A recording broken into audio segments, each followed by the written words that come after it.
আসসালামু আলাইকুম। Logical studies channel হতে সবাইকে শুভেচ্ছা জানাচ্ছি। আমি মোহাম্মদ মিনহাসউদ্দিন। আজকে নবম দশম শ্রেণীর পদার্থবিজ্ঞান বিষয়ের ষষ্ঠ অধ্যায়ে যে বিষয় নিয়ে আমরা আলোচনা করব সেটা হচ্ছে কঠিন পদার্থের দৈর্ঘ্য প্রসারণ সহগ। আমরা জানি যে কঠিন, তরল, বায়বীয় এই তিন ধরনের পদার্থের অবস্থা আছে। এর মধ্যে তরল এবং বায়বীয় এই দুটা পদার্থের শুধু আয়তন প্রসারণ হয়, কিন্তু কঠিন পদার্থের তিন ধরনের প্রসারণই হয়।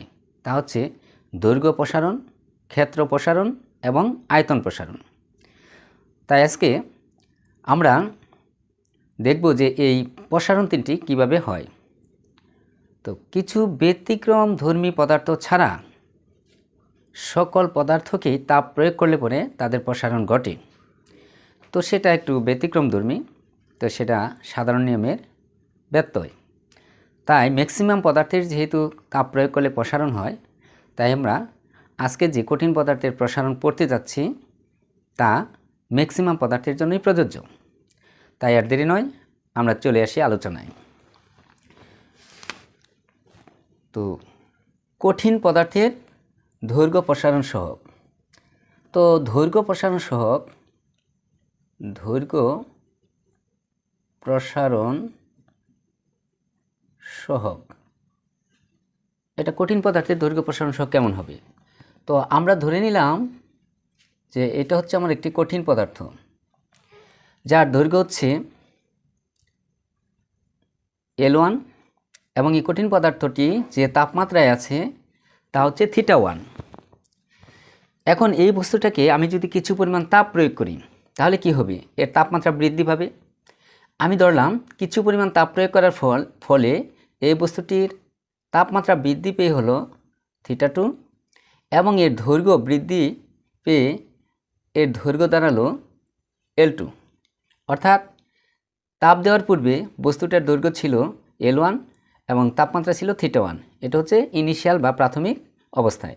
কিন্তু যখন কিছু পরিমাণ তাপ দেওয়া গেল তখন এর দৈর্ঘ্য হলো L2 বৃদ্ধি পেয়ে এবং তাপমাত্রা বৃদ্ধি পেয়ে হলো θ2।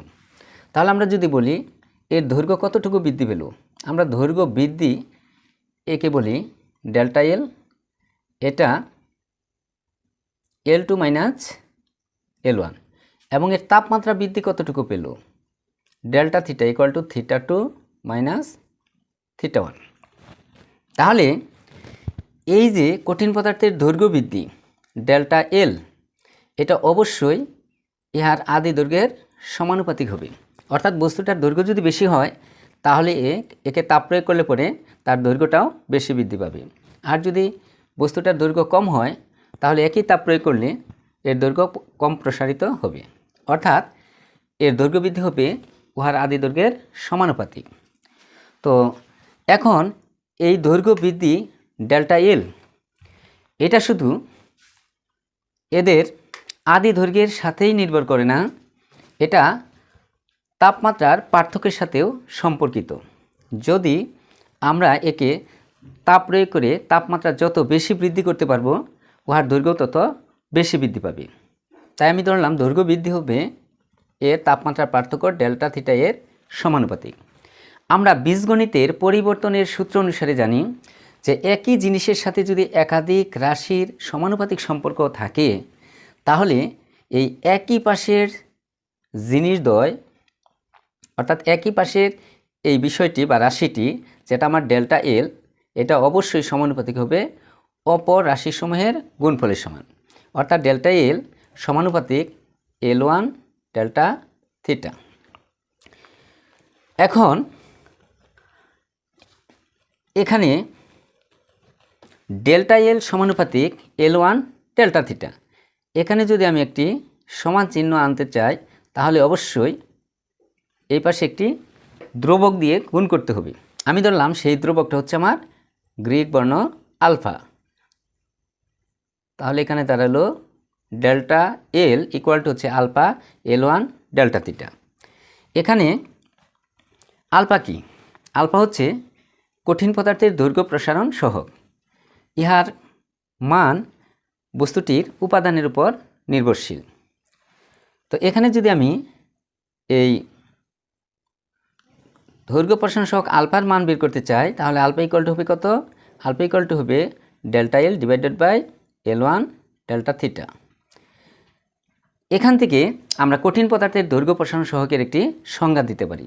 তাহলে যদি আমার এই কঠিন পদার্থটির আদি দৈর্ঘ্য 1 একক হয়, অর্থাৎ আদি দৈর্ঘ্য L1 ইকুয়াল টু যদি 1 একক, অর্থাৎ যদি আমি 1 মিটার ধরি এবং তাপমাত্রার পার্থক্য ডেল্টা থিটা এটাকে যদি 1 কেলভিন ধরি, অর্থাৎ তাপমাত্রাও 1 একক এবং দূরত্ব হচ্ছে, দৈর্ঘ্যটা হচ্ছে 1 একক। তাহলে L1 এবং ডেল্টা থিটার মান যদি আমি এখানে বসিয়ে দেই, তাহলে আমি আলফা এর একটি মান পাই। সেটা কত? ডেল্টা এল ডিভাইডেড বাই 1 গুণন 1, অর্থাৎ আলফা ইকুয়াল টু হচ্ছে ডেল্টা এল। এখান থেকে আমি কঠিন পদার্থের দৈর্ঘ্য প্রসারণ সহগের একটি সংজ্ঞা দিতে পারি। এই কন্ডিশনে যেহেতু আমার আলফা ইকুয়াল টু হচ্ছে ডেল্টা এল, তাই আমরা সংজ্ঞা হিসাবে বলতে পারি যে 1 মিটার দৈর্ঘ্য বিশিষ্ট কোনো কঠিন পদার্থের তাপমাত্রা 1 কেলভিন বৃদ্ধি করলে উহার দৈর্ঘ্য যতটুকু বৃদ্ধি পায় তাকেই বলা হয় ওই কঠিন পদার্থের দৈর্ঘ্য প্রসারণ সহগ। শিক্ষার্থী বন্ধুরা, আশা করি তোমরা দৈর্ঘ্য প্রসারণ সহগ বুঝতে পেরেছ। এখন আমার এরকম গাণিতিক ক্যালকুলেশনে আসি যে আমি কোনো কঠিন পদার্থকে কিছু পরিমাণ তাপ দিলাম, তাপ দিলে পরে এর চূড়ান্ত দৈর্ঘ্য কত হবে। তো সেই ক্ষেত্রে আমি একটা রাশিমালা এখানে প্রতিপাদন করতে পারি, সেটা হচ্ছে এই চূড়ান্ত তাপমাত্রা, অর্থাৎ তাপ দেওয়ার পর যে তার দৈর্ঘ্যটা হয় সেটা হচ্ছে তার চূড়ান্ত দৈর্ঘ্য, আর তাপ দেওয়ার পর যে তাপমাত্রাটা হয় সেটা হচ্ছে তার চূড়ান্ত তাপমাত্রা। তো চূড়ান্ত দৈর্ঘ্য L2, এটা কত হবে? L2 ইকুয়াল টু হবে তার আদি দৈর্ঘ্য L1 এবং দৈর্ঘ্য বৃদ্ধি ডেল্টা এল। তাহলে এর চূড়ান্ত দৈর্ঘ্য L1 সমান কী হবে? এর আদি দৈর্ঘ্য যোগ কতটুকু দৈর্ঘ্য বৃদ্ধি পেল সেটা। এখানে L1 plus delta L, delta L সমান আমরা কত পেয়েছি? ডেল্টা এল এখানে পেয়েছি alpha L1 delta theta, alpha L1 delta theta. তো এখান থেকে যদি আমি L1 কমন নেই, তাহলে এখানে পাবো 1 প্লাস আলফা ডেল্টা থিটা। অর্থাৎ আমি যদি কোনো কঠিন পদার্থের আদি দৈর্ঘ্য জানি এবং দৈর্ঘ্য প্রসারণ সহগ জানি এবং তাপমাত্রার পার্থক্য জানি, তাহলে তার দৈর্ঘ্য কতটুকু বৃদ্ধি পেয়ে হবে, অর্থাৎ চূড়ান্ত দৈর্ঘ্য তার কত হবে, সেটা আমি সহজেই নির্ণয় করতে পারি। এখান থেকে আমাদের অনুধাবনমূলক একটি পর্বের প্রশ্ন এসে থাকে, সেটা হচ্ছে এরকম যে কোনো কঠিন পদার্থের দৈর্ঘ্য প্রসারণ সহগ ধরো 5 গুণন tan ইনভার্স 5 পার কেলভিন বলতে কি বুঝো? এই ধরনের। তো কোনো কঠিন পদার্থের দৈর্ঘ্য প্রসারণ সহগ 5 গুণন 10 to the power minus per kelvin বলতে কি বুঝো? তো আমি কোনো কঠিন পদার্থের দৈর্ঘ্য প্রসারণ সহগ 5 গুণন 10 ইনভার্স মাইনাস 5, এই যে মানটা দেওয়া আছে, কোনো কঠিন পদার্থের দৈর্ঘ্য প্রসারণ সহগ 5 টাইমস 10 ইনভার্স 5 পার কেলভিন বলতে বুঝি যে 1 মিটার দৈর্ঘ্য বিশিষ্ট কোনো কঠিন পদার্থের তাপমাত্রা 1 কেলভিন বৃদ্ধি করলে উহার দৈর্ঘ্য বৃদ্ধি পায় 5 টাইমস 10 ইনভার্স কত হবে? 5 মিটার। এরকম আমার যদি এরকম বলে যে কোনো কঠিন পদার্থের দৈর্ঘ্য প্রসারণ সহগ x পার কেলভিন বলতে আমি কি বুঝি? আমি বলবো যে কোনো কঠিন পদার্থের দৈর্ঘ্য প্রসারণ সহগ x পার কেলভিন বলতে বুঝি 1 মিটার দৈর্ঘ্য বিশিষ্ট কোনো পদার্থের তাপমাত্রা 1 কেলভিন বৃদ্ধি করলে উহার দৈর্ঘ্য বৃদ্ধি পায় x মিটার। আশা করি শিক্ষার্থী বন্ধুরা তোমরা বুঝতে পেরেছ দৈর্ঘ্য প্রসারণ সহগ সম্পর্কে। এবার আমরা আসব কঠিন পদার্থের ক্ষেত্র প্রসারণ সহগ। তো আমি ধরলাম এটা হচ্ছে আমার একটা কঠিন পদার্থ, এটার আদি তাপমাত্রা θ1, আদি দৈর্ঘ্য L1, আদি দৈর্ঘ্য না বলে আমরা এখানে বলবো আদি ক্ষেত্রফল A1। এরিয়া মানে কি ক্ষেত্রফল, এই জন্য এ আনা হয়। তো এখন এই বস্তুটাকে আমি কিছু পরিমাণ তাপ প্রয়োগ করলাম, ফলে কি হবে, এর ক্ষেত্রফল বৃদ্ধি পাবে। আমি ধরলাম ক্ষেত্রফল বৃদ্ধি পেয়ে হলো A2 এবং তাপমাত্রা বৃদ্ধি পেয়ে হলো θ2।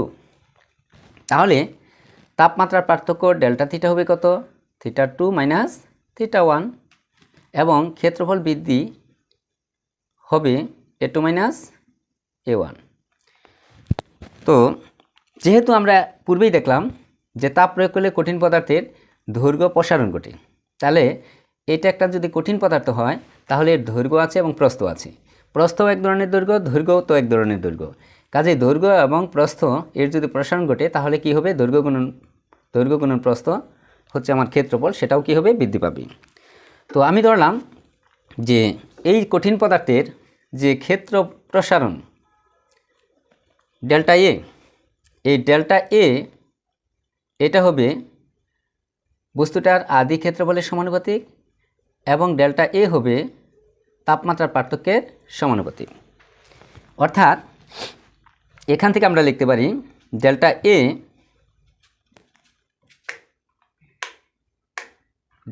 এ সমানুপাতিক A1 delta theta. This implies that delta A equal to যদি দিতে চাই তাহলে এখানেও কি আনতে হবে, একটি ধ্রুবক আনতে হবে। আমি ধরলাম এই ধ্রুবকটা হচ্ছে বিটা, এখানে বিটা হচ্ছে কঠিন পদার্থের ক্ষেত্র প্রসারণ সহগ, এর মানও কঠিন পদার্থটির উপাদানের উপর নির্ভর করে। এখান থেকে যদি আমি বিটা এর মান বের করি তাহলে বিটা ইকুয়াল টু লেখা যায় delta A divided by A1 delta theta. তো এখান থেকে আমরা কঠিন পদার্থের ক্ষেত্র প্রসারণ সহগ বিটা এর একটি সংজ্ঞা দিতে পারি। সেটা কি, যদি কোনো কঠিন পদার্থের আদি ক্ষেত্রফল A1 এটা যদি 1 মিটার স্কোয়ার হয়, অর্থাৎ একক ক্ষেত্রফল হয়, এবং তাপমাত্রার যে পার্থক্য ডেল্টা থিটা এটা যদি হয় 1 কেলভিন, তাহলে ওই কঠিন পদার্থের ক্ষেত্র প্রসারণ সহগ বিটা হবে কত, ডেল্টা এ ডিভাইডেড বাই কি 1 গুণন 1, তার মানে বিটা ইকুয়াল টু হচ্ছে ডেল্টা এ। তো অর্থাৎ আমরা বলতে পারি যে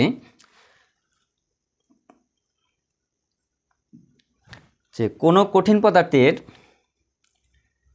যদি আদি ক্ষেত্রফল 1 বর্গমিটার হয়, অর্থাৎ একক বর্গমিটার বিশিষ্ট কোনো কঠিন পদার্থের তাপমাত্রা 1 কেলভিন বৃদ্ধি করলে উহার ক্ষেত্রফল যতটুকু বৃদ্ধি পায় উহাই হচ্ছে আমার ওই কঠিন পদার্থের ক্ষেত্র প্রসারণ সহগ। এখান থেকেও আমরা বলতে পারি যে এই কঠিন পদার্থকে তাপ প্রয়োগ করলে এর যে চূড়ান্ত ক্ষেত্রফল হয় সেই A2 ইকুয়াল টু কত, তাহলে A2 ইকুয়াল টু হচ্ছে এর আদি ক্ষেত্রফল, সাথে থাকবে এর ক্ষেত্রফল কতটুকু বৃদ্ধি পেল সেটা। তাহলে A1 প্লাস ডেল্টা এ কি, ডেল্টা এ হচ্ছে আমার বিটা A1 ডেল্টা থিটা। তো এখান থেকে যদি আমি A1 কমন নেই তাহলে এখান থাকবে 1 প্লাস বিটা ডেল্টা থিটা। অর্থাৎ আমি যদি A1 বিটা এবং ডেল্টা থিটার মান জানি তাহলে সহজে আমি চূড়ান্ত ক্ষেত্রফল নির্ণয় করতে পারি। তো এখান থেকেও আমি অনুধাবনমূলক একটি প্রশ্ন এখানে করতে পারি, সেটা হচ্ছে ধরলাম তামার ক্ষেত্র প্রসারণ সহগ 6.2 টাইমস 10⁻⁻⁶ পার কেলভিন বলতে কি বুঝো। তো এখান থেকে আমরা বলতে পারি যে তামার ক্ষেত্র প্রসারণ সহগ 6.2 টাইমস 10⁻⁻⁶ পার কেলভিন বলতে বুঝি 1 বর্গমিটার ক্ষেত্রফল বিশিষ্ট কোনো কঠিন পদার্থের তাপমাত্রা 1 কেলভিন বৃদ্ধি করলে উহার ক্ষেত্রফল বৃদ্ধি পায় 6.2 টাইমস 10⁻⁻⁶। একইভাবে সুপ্রিয় শিক্ষার্থী বন্ধুরা, আশা করি তোমরা ক্ষেত্র প্রসারণ সহগ সম্পর্কে ধারণা লাভ করলে। তো এবার আমরা আয়তন প্রসারণ সম্পর্কে বলবো। আমি ধরলাম যে একটি কঠিন পদার্থ আছে, ধরলাম এটাই হচ্ছে আমার একটা কঠিন পদার্থ, এর আদি একটি আয়তন আছে, ধরলাম আদি আয়তন হচ্ছে V1 এবং আদি তাপমাত্রা হচ্ছে θ1। একে যদি কিছু পরিমাণ তাপ প্রয়োগ করি তাহলে কি হবে, এর তাপমাত্রা বৃদ্ধি পাবে। ধরলাম এর তাপমাত্রা বৃদ্ধি পেয়ে হলো θ2 এবং আয়তন বৃদ্ধি পেয়ে হলো V2। তাহলে এর আয়তন বৃদ্ধি ইকুয়াল টু হবে V2 মাইনাস V1 এবং তাপমাত্রা বৃদ্ধি ডেল্টা থিটা হবে থিটা 2 মাইনাস থিটা 1। এই ক্ষেত্রেও এই কঠিন পদার্থের আয়তন বৃদ্ধি এটা অবশ্যই কঠিন পদার্থের আদি আয়তনের সমানুপাতিক এবং আয়তন বৃদ্ধি তার তাপমাত্রার পার্থক্যের সমানুপাতিক। এই দুইটা সম্পর্ক থেকে আমরা যদি বীজগণিতের পরিবর্তনের সূত্র প্রয়োগ করি তাহলে লেখা যাবে delta B must will be proportional to V1 delta theta. তো এখানে যদি আমি একটা সমান চিহ্ন আনতে চাই তাহলে এখানে একটা ধ্রুবক দিয়ে গুণ করতে হবে। আমি মনে করলাম এই গামা হচ্ছে একটি সমানুপাতিক ধ্রুবক, ইহার মান কঠিন পদার্থের উপাদানের উপর নির্ভর করে। তো এখান থেকে যদি আমি গামা এর মান বের করি তাহলে গামা ইকুয়াল টু হবে delta B divided by V1 delta theta. তো এখান থেকেও আমি কঠিন পদার্থের আয়তন প্রসারণ সহ গামা এর একটি সংজ্ঞা দিতে পারি। সেটা কি? আমি ধরলাম যে কোনো একটি কঠিন পদার্থের আদি আয়তন V1 ইকুয়াল টু হচ্ছে 1 ঘনমিটার এবং তাপমাত্রা বৃদ্ধি হচ্ছে আমার 1 কেলভিন। তো এই শর্তে আমি এখানে গামার একটা মান পাই, সেটা কি? Gamma equal to delta B, V1 এর মান 1, ডেল্টা থিটার মান 1। তাহলে আমি এখানে কি পাবো? আমি এখানে পাবো গামা ইকুয়াল টু হচ্ছে ডেল্টা বি। অর্থাৎ কোনো কঠিন পদার্থের অর্থাৎ 1 ঘন মিটার আয়তন বিশিষ্ট কোনো কঠিন পদার্থের তাপমাত্রা 1 কেলভিন বৃদ্ধি করলে উহার আয়তন যতটুকু বৃদ্ধি পায় তাকেই বলা হয় ওই কঠিন পদার্থের আয়তন প্রসারণ সহগ। এখানেও আমি যদি কোনো কঠিন পদার্থকে তাপ প্রয়োগ করি তাহলে এর চূড়ান্ত আয়তন কত হবে? সেই চূড়ান্ত আয়তন V2 হবে এর আদি আয়তন এবং কতটুকু আয়তন বৃদ্ধি পেল সেই ডেল্টা বি। তো V1 plus delta B, delta B কি? ডেল্টা বি হচ্ছে গামা V1 ডেল্টা থিটা। এখান থেকে যদি আমি V1 কমন নিই তাহলে লেখা যাবে 1 প্লাস গামা ডেল্টা থিটা। অর্থাৎ আমি যদি কোনো কঠিন পদার্থের আদি আয়তন, তার আয়তন প্রসারণ সহগ এবং তাপমাত্রার পার্থক্য জানি তাহলে অবশ্যই তার চূড়ান্ত আয়তন আমি এখান থেকে বের করতে পারি। সুপ্রিয় শিক্ষার্থী বন্ধুরা, এখানেও সেই সেম একটি অনুধাবনমূলক প্রশ্ন করা যায়। আমি যদি ধরি যে লোহার আয়তন প্রসারণ সহগ 2.5 গুণন 10 to the power -7 per kelvin বলতে কি বুঝো? সাপোজ আমি ধরে নিলাম লোহার আয়তন প্রসারণ সহগ 2.5 গুণন 10 to the power -7 per kelvin বলতে বুঝি 1 ঘনমিটার আয়তন বিশিষ্ট লোহার তাপমাত্রা 1 কেলভিন বৃদ্ধি করলে উহার আয়তন বৃদ্ধি পায় 2.5 গুণন 10 টু দি পাওয়ার -7 ঘনমিটার। আমার যদি এরকম থাকে যে কোনো একটি কঠিন পদার্থের আয়তন প্রসারণ সহগ 6.9 গুণন 10 to the power -4 per kelvin বলতে কি বুঝো? তাহলে আমি উত্তর করব এভাবে যে কোনো কঠিন পদার্থের আয়তন প্রসারণ সহগ 6.9 গুণন 10 to the power -4 per kelvin বলতে বুঝি 1 ঘনমিটার আয়তন বিশিষ্ট কোনো কঠিন পদার্থের তাপমাত্রা 1 কেলভিন বৃদ্ধি করলে উহার আয়তন বৃদ্ধি পায় 6.9 গুণন 10 টু দি পাওয়ার -4 ঘনমিটার। সুপ্রিয় শিক্ষার্থী বন্ধুরা, আশা করি তোমরা এই কঠিন পদার্থের যে 3 ধরনের প্রসারণ হয় সেই সম্পর্কে তোমরা বুঝতে পারলে। তো এখন এই যে 3 প্রকারের প্রসারণ, যেমন দৈর্ঘ্য প্রসারণ সহগ আলফা সমান আমরা কি পেলাম? তার দৈর্ঘ্য বৃদ্ধি ডিভাইডেড বাই আদি দৈর্ঘ্য গুণন তাপমাত্রার পার্থক্য। আমরা কঠিন পদার্থের ক্ষেত্র প্রসারণ সহগ বিটা ইকুয়াল টু পেলাম delta A divided by A1 delta theta এবং আয়তন প্রসারণ সহগ গামা ইকুয়াল টু পেলাম delta B divided by V1 delta theta. তো এই যে 3 ধরনের প্রসারণ সহগের একক আমরা বললাম পার কেলভিন। এটা কেমনে হলো?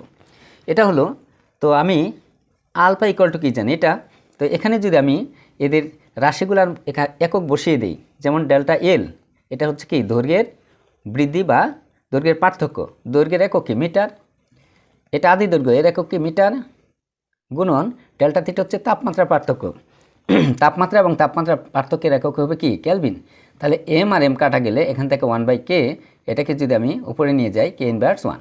ঠিক একইভাবে এখানেও আমি একটা একক পাই ডেল্টা এ, এটা কি ক্ষেত্রফল বৃদ্ধি, ক্ষেত্রফলের একক হচ্ছে বর্গমিটার, মিটার স্কোয়ার, আর এটা হচ্ছে আদি ক্ষেত্রফল যার একক হচ্ছে আমার মিটার স্কোয়ার। তাপমাত্রার পার্থক্য, এর একক হচ্ছে কেলভিন। এম স্কোয়ার কাটা গেল 1/k ইকুয়াল টু লেখা যায় K⁻1। একইভাবে এখানে আয়তন বৃদ্ধি, আয়তনের একক হচ্ছে ঘনমিটার, এখানে আদি আয়তনের একক হচ্ছে সেম এবং তাপমাত্রার পার্থক্যের একক হচ্ছে কেলভিন। তাহলে m কিউব কাটা গেল 1/k ইকুয়াল টু হচ্ছে K⁻1। সুপ্রিয় শিক্ষার্থী বন্ধুরা, আশা করি তোমরা বুঝতে পারলে যে সকল প্রসারণ সহগের একক হচ্ছে পার কেলভিন। তো অনেক সময় আমাদের MCQ থেকে শুরু করে অনেক ক্রিয়েটিভ কোশ্চেনে আমাদের এমন কিছু তথ্য দেওয়া থাকে, যেমন আমার ক্ষেত্র প্রসারণ সহগ বিটা ইকুয়াল টু হচ্ছে delta A divided by A1 delta theta. অর্থাৎ আমার একটি কঠিন পদার্থের আদি ক্ষেত্রফল এবং তাপ প্রয়োগ করার পর ক্ষেত্রফল কত হলো, এ থেকে আমি ডেল্টা এ অর্থাৎ ক্ষেত্রফল বৃদ্ধি বের করতে পারি। আদি ক্ষেত্রফল এখানে দেওয়া আছে এবং তাপমাত্রার পার্থক্য দেওয়া আছে। কিন্তু আমাকে প্রশ্ন করা হয়েছে ওই কঠিন পদার্থের আয়তন প্রসারণ সহগ গামা এর মান কত। কিন্তু আমার যে তথ্যগুলো দেওয়া আছে সেই ডাটা আমি এখানে বসাইলে আমি সর্বোচ্চ কী পেতে পারি, কঠিন পদার্থের ক্ষেত্র প্রসারণ সহগ বিটা এর মান বের করতে পারি। কিন্তু আমি তো সবসময় পারাপারি করি যে গামা ইকুয়াল টু কি, delta B divided by B1 delta theta. এই মানগুলো তো আমার দেওয়া নাই যে আমি সরাসরি কী করতে পারি, গামা এর মান বের করতে পারি। তো আমার যে তথ্যগুলো দেওয়া আছে সেই তথ্যগুলো বসে আমি যে সহগ বের করতে পারি, আমার কোনো সমস্যা নেই। তাহলে এখানে ডেল্টা A1 ডেল্টা থিটা বের করে এখানে মান বসিয়ে আমি কি পাবো, বিটা পাবো। অতঃপর আমি কি করব, এই যে দৈর্ঘ্য, ক্ষেত্র এবং আয়তন প্রসারণ সহগ এদের মধ্যে কিন্তু একটি সম্পর্ক রয়েছে। যেমন ক্ষেত্র প্রসারণ সহগ বিটা ইকুয়াল টু হচ্ছে 2α এবং আয়তন প্রসারণ সহগ গামা ইকুয়াল টু হচ্ছে 3α। তো আমি ওখানে যে ডাটাগুলো দেওয়া ছিল তাতে আমি বিটার মান বের করতে পারলাম। তো বিটার মান যদি আমি এখানে বসিয়ে দিই এই সম্পর্কে, তাহলে আমি কী পাই, সেখানে আলফার মান বের করা যাবে। সেই আলফার মান আবার এখানে বসিয়ে আমি কি আয়তন প্রসারণ সহগ এর মান বের করতে পারবো। সুপ্রিয় শিক্ষার্থী বন্ধুরা, অর্থাৎ আলফের সাথে আমার কিন্তু ক্ষেত্র এবং আয়তন প্রসারণ সহগের একটি সম্পর্ক আছে। আবার এখান থেকে আমি কি করতে পারি, আমি এই ক্ষেত্র প্রসারণ সহগ বিটা এবং আয়তন প্রসারণ সহগ গামা এর সাথেও সম্পর্ক স্থাপন করতে পারি। আমরা জানি বিটা ইকুয়াল টু হচ্ছে 2α, এটা হচ্ছে 1 নম্বর, এবং গামা ইকুয়াল টু 3α, এটা হচ্ছে আমার 2 নম্বর। আমি যদি 1 নম্বর সমীকরণকে 2 নম্বর সমীকরণ দিয়ে ভাগ করি তাহলে কি হয়, তাহলে থাকে beta by gamma equal to alpha কাটা 2/3, অর্থাৎ 3 বিটা ইকুয়াল টু হচ্ছে 2 গামা। সুপ্রিয় শিক্ষার্থী বন্ধুরা, আশা করি যে কোনো তথ্য দেওয়া থাকলে তুমি যে কোনো ধরনের সহগের মান বের করতে পারবে। আজ আমরা বুঝতে পারলাম যে কঠিন পদার্থের 3 ধরনের প্রসারণ হয়।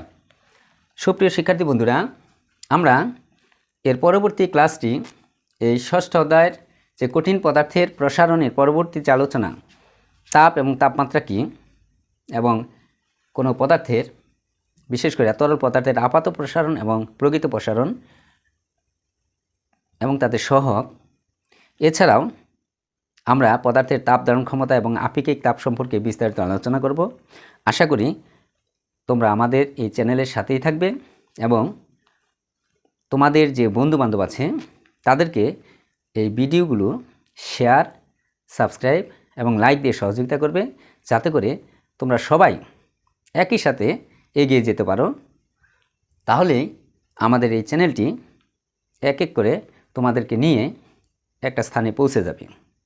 আশা করি তোমরা বাড়িতে সতর্কতার সাথে থাকবে, কারণ এই করোনার মহামারীতে তোমরা ঘরের বাইরে যাবে না এবং তোমরা যদি বাড়িতে থেকে এই ক্লাসগুলো নিয়মিত করো তাহলে অবশ্যই তোমাদের যে উত্তরণ সেটা অবশ্যম্ভাবী। তোমাদের যে কোনো কমেন্ট অবশ্যই গৃহীত হবে এবং তোমরা যে যে ক্লাস চাও আমাদের কমেন্ট বক্স এর মধ্যে রুটিন দেওয়া হবে এবং তোমাদের দাবির ভিত্তিতে আমরা পদার্থ, রসায়ন এবং গণিত বিষয়ে এসএসসি এবং এইচএসসি লেভেলের সকল ক্লাস আমরা নিব। সুপ্রিয় শিক্ষার্থী বন্ধুরা, আজ এই পর্যন্তই। আল্লাহ হাফেজ, আসসালামু আলাইকুম।